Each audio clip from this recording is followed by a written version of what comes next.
morning, Mr. Deputy President. How are you? Very good. Good morning, Madam. How are you? Salama.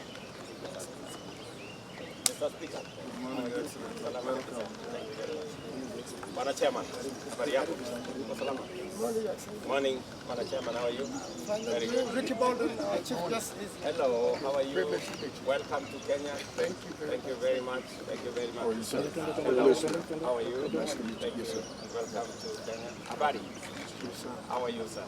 Very good.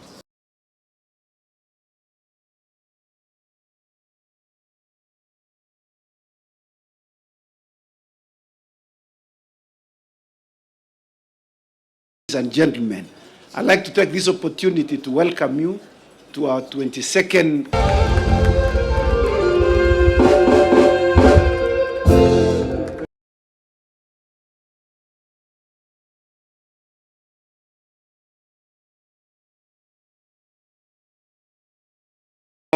siku yetu ya maombi, kauli mbiu inuka ujenge future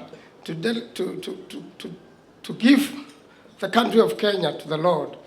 Continue to work out your salvation with fear and trembling, for it is God who works in you. Jesus is our friend. You know, he did not know that he was very unpopular. You know, Newton is the famous author of Amazing Grace. And in his old age, he said, I don't remember very many things, but he remembers this. He is a captain not of the army, but he is... which was written in the 6th century. That you gave us a privilege and we took it as a right. We decided to rule. I urge then, first of all, that petitions that with the kind of mentorship that the National Prayer Breakfast Organizing Committee and the absolute reference to God. Let me acknowledge.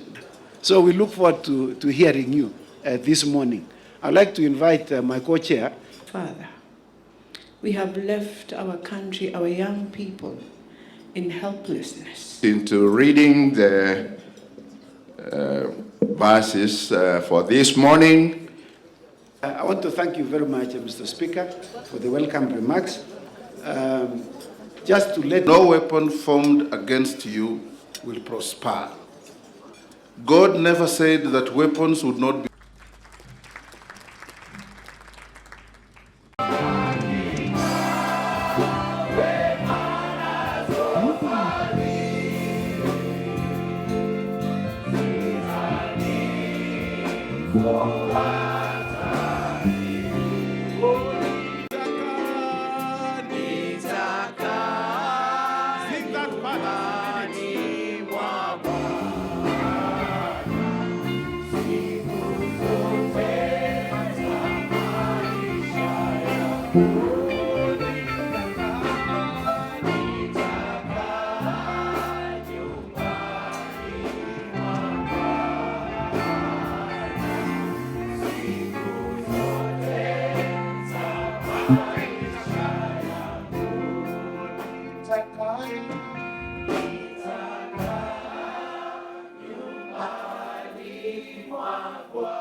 In the enduring providence of God.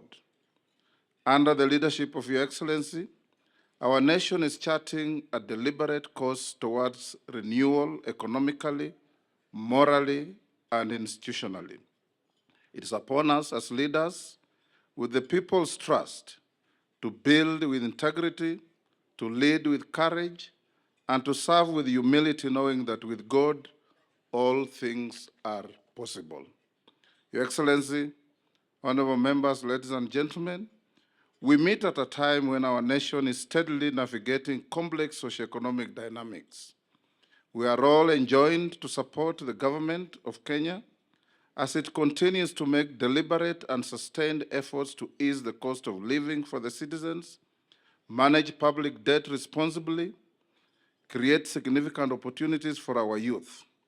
These are not simple tasks, but they reflect the administration's resolute commitment to economic stability, inclusivity, and long-term prosperity.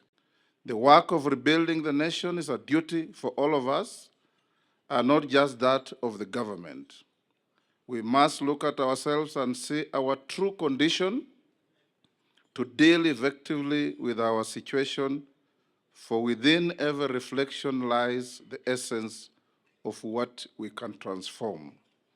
Our socio-political and economic development must be underpinned by a value system where respect for all and among all should reign.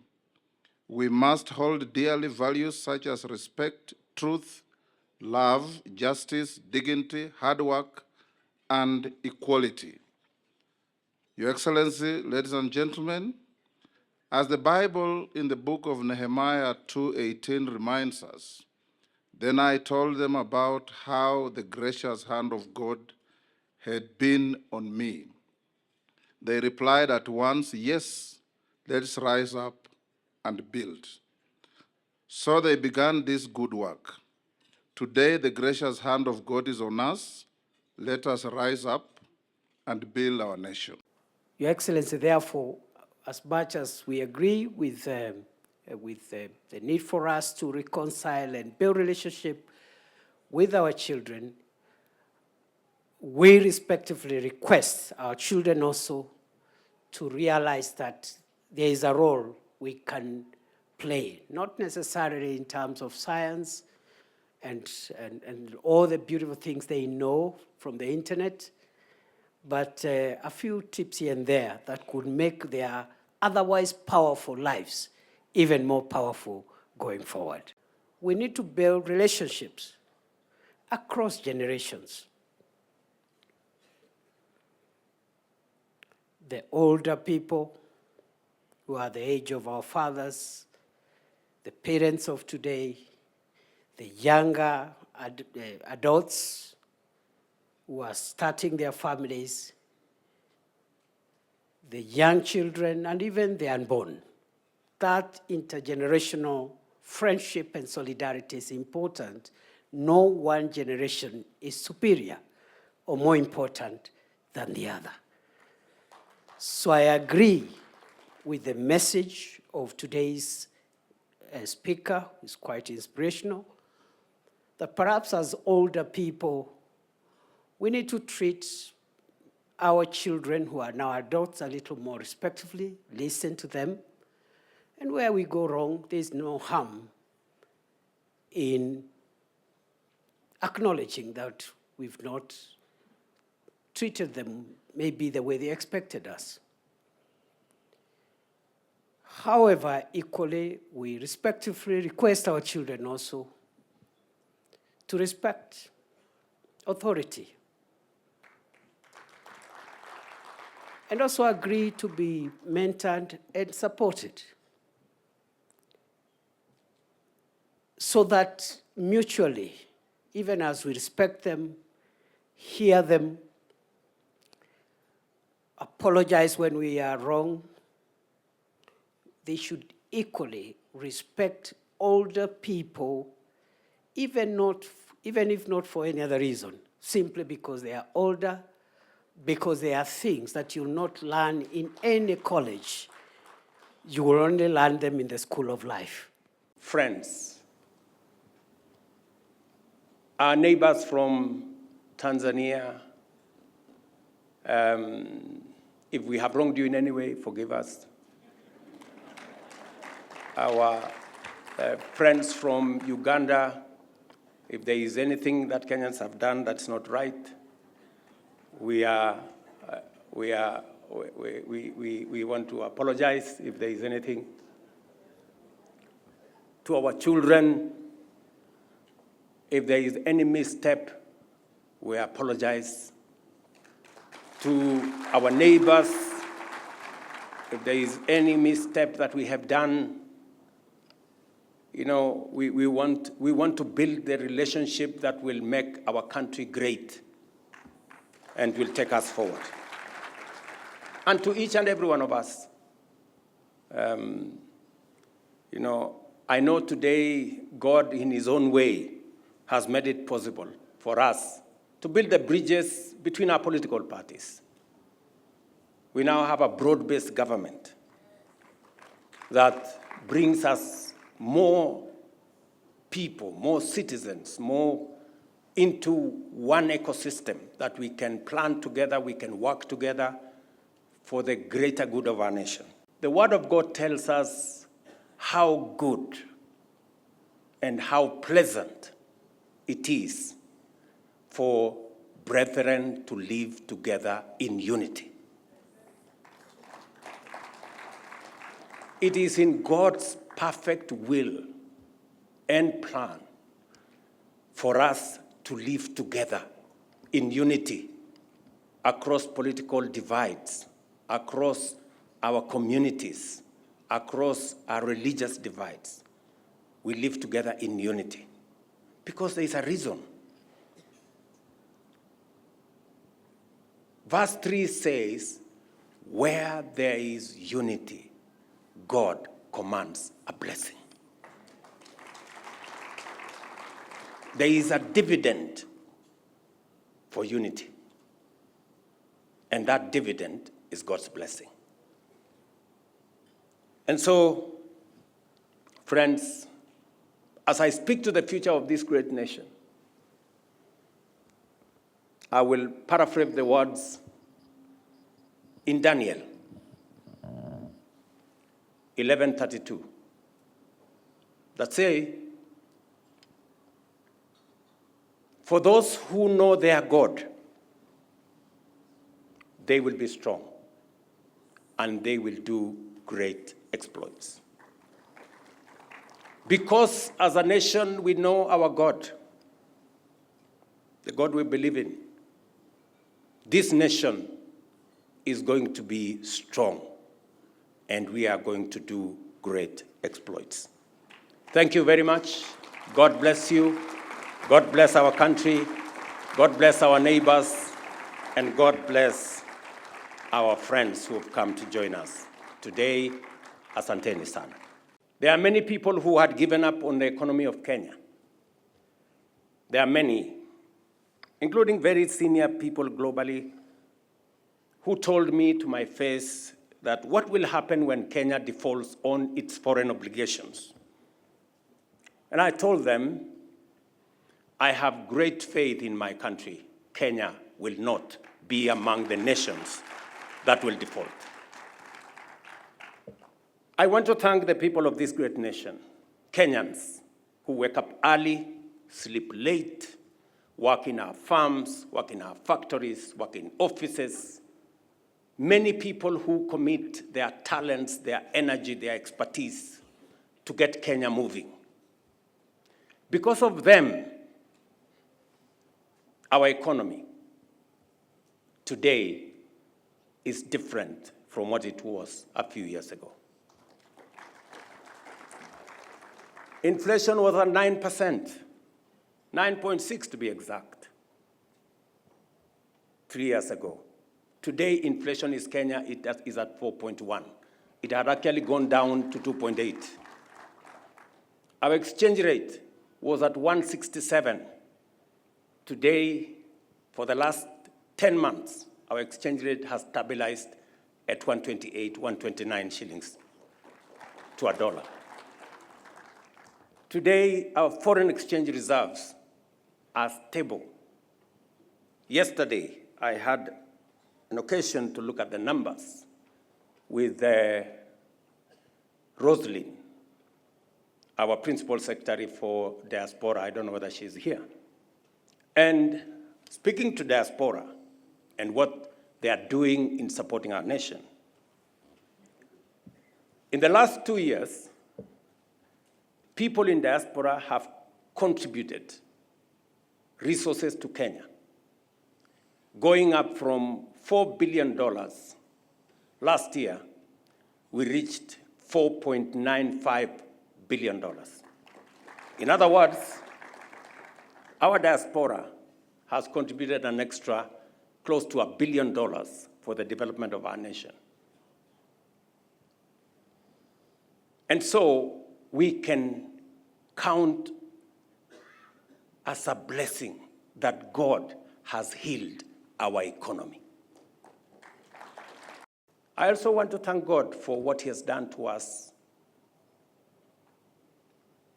especially in our agricultural sector and food production sector. A few years ago, not too long, we had stunts in our streets because of hunger. I must say, and I must thank God, that God has given us favorable weather. And we want to thank God for the rains in our nation. For the last 2.5 years, we've had favorable weather. Our agriculture is doing well. We have increase in our tea sector. We have a better paying coffee sector. We have reformed our sugar sector. It is doing well. And our tea and our milk dairy sector is equally improving. We thank God for the blessing of having food on our tables, for having our agricultural sector moving in the right direction. Doctors treat, but God heals. And for a very long time, proper medical care was a preserve of the people who can afford and the people who have the means. We have, as a nation, tried for a very long time to have a healthcare infrastructure that supports everybody, that gives every Kenyan a chance. I must thank our doctors. I must thank our nurses, the medical people in the medical space. I must thank members of parliament. I must thank governors who work with us to make sure that the rollout of a healthcare system that gives every Kenyan a fair chance, whether they have a job or they don't. Today, we have testimonies across Kenya of what universal health care, Taifa Care, is doing in our nation. I must say, I am very proud that we have moved the number of Kenyans who today are registered on our universal healthcare space from what it was, about 8 million Kenyans. Today we have 22.5 million Kenyans who are in that space. And the good news is that every day, I mean every single day, approximately 50,000 Kenyans register voluntarily on our universal healthcare portal. And the future is going to ensure that no Kenyan is left behind on such an important subject as the health of the citizens of our country. And it hasn't happened because of one person or a few people. It has taken the collective effort of all of us as a country, as a nation, to get ourselves where we are. I want to ask us as a nation, as a people, to work together, to do less of finding fault and to do more of building bridges that can make us even a greater nation. I stand here to tell you that I am confident about the future of Kenya. And I have no doubt in my mind that Kenya is truly a blessed nation. And the future of our country, no matter what happens, is going to be greater than. I had a moment of great reflection last week when I went to hand over keys to the first 1,080 homeowners, people we have given a chance because of our housing program. People who live, families who share one toilet, like 5, 6 families in our slums. People who otherwise had no hope of ever owning a home. Today, they live with dignity. And it doesn't stop at the 1,080. Tomorrow, I will be handing over more keys in Kisumu. On Friday, I will be handing more keys in Homa Bay. The week after, I will be handing over more keys in Machakos. And that process is on. We have 150,000 housing units under construction. And it is my belief that we will have more homeowners. We will give dignity to many more Kenyans. And I must say, this has not happened because of a few people. Patriotic Kenyans, Kenyans from all walks of life, have made a contribution. The people who are making their contribution to the housing fund, the engineers, the masons, the carpenters, the electricians, and everybody in between have made their contribution as we rebuild our nation and lift people from a place of indignity and put them at a place where we can all be brothers.